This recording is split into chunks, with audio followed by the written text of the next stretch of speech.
For hundreds of thousands of years, humanity wandered, living by the land, following the seasons, chasing the rhythm of nature.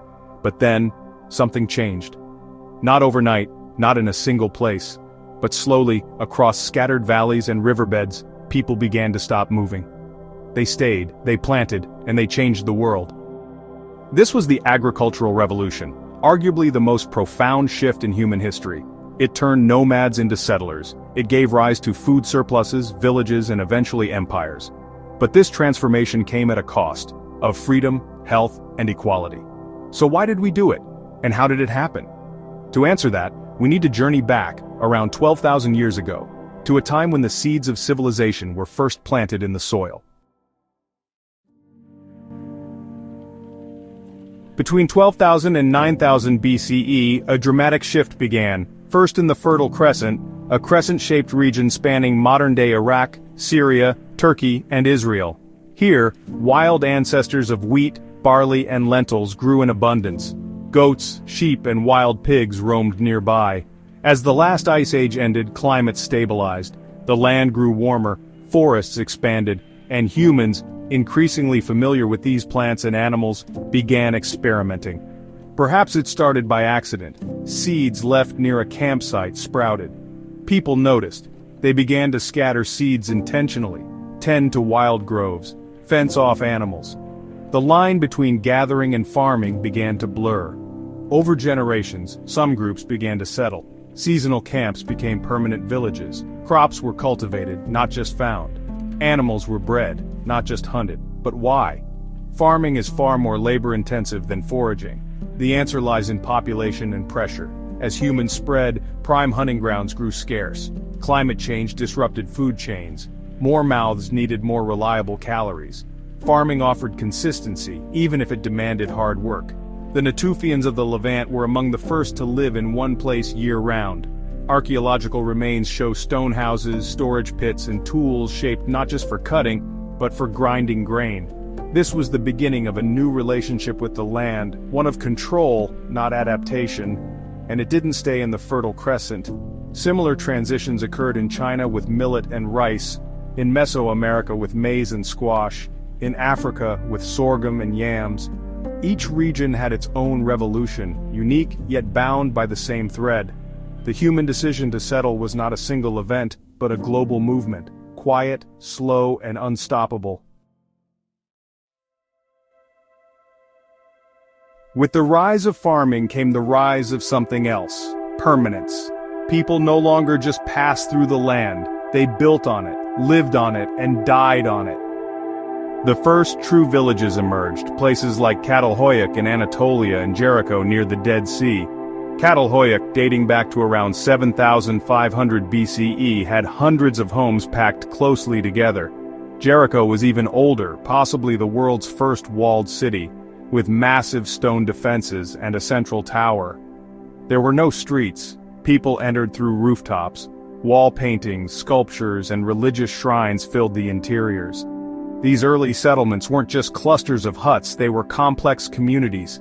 People shared resources, they developed roles: farmers, potters, builders, spiritual leaders. Social life flourished, rituals emerged. Art, once only painted in caves, was now carved into homes, and food surpluses changed everything. Extra grain meant it could be stored and controlled. Some families gained more than others. Inequality crept in. For the first time in human history, wealth could accumulate, and with it, social hierarchies. But these early villages weren't always peaceful. Skulls found in early sites show signs of trauma. Fortifications suggest fear of attack, perhaps by outsiders still living the old nomadic ways. Yet despite the dangers, the village model spread. It was a new kind of life, rooted in place, in rhythm with planted seasons, and structured by shared purpose. It wasn't yet civilization, but it was its foundation. The agricultural revolution brought abundance, but not without consequences. Our ancestors traded mobility for stability, but with that came long hours of labor, backs bent in fields, blisters from tools, a diet less varied than before. Bones from early farmers show a decline in health. Shorter stature, more tooth decay, repetitive stress injuries. Their lives may have been more predictable, but also more demanding, and farming changed our relationship with nature. Land was no longer shared. It was owned, claimed, and defended. Forests were cleared, rivers diverted, animals fenced. Farming also brought a new problem: dependence. A failed crop meant famine. One disease in livestock could ruin a village. Droughts were no longer just inconvenient, they were existential threats.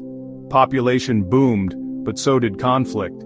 Permanent settlements led to disputes over land and resources. Weapons improved, walls grew higher, and for the first time, organized violence began to shape the human story. With food surplus came specialization, but also hierarchy. Priests, warriors, and chiefs emerged. Some led, others labored. Patriarchy began to entrench itself. Gender roles hardened. The communal equality of hunter-gatherer bands faded. And yet, even with all these costs, the revolution held. Why? Because it worked. Agriculture could support more people, in more places. It created time for art, for invention, for planning. It set the stage for cities, empires, writing, and science. In short, it built the world. But that world came with shadows. The agricultural revolution wasn't a golden age. It was a great turning point, one with gains and losses, triumphs and scars. And from its soil, civilization would grow.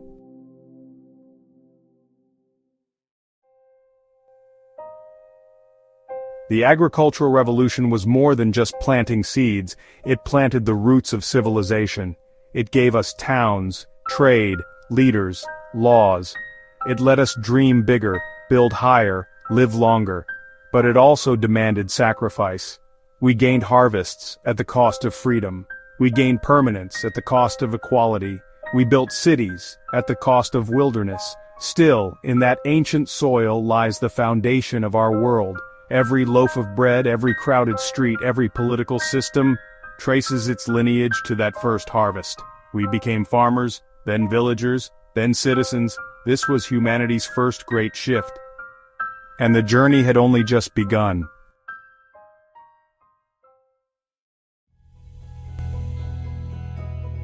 Thanks for watching. If you enjoyed this video, don't forget to like, comment, and subscribe.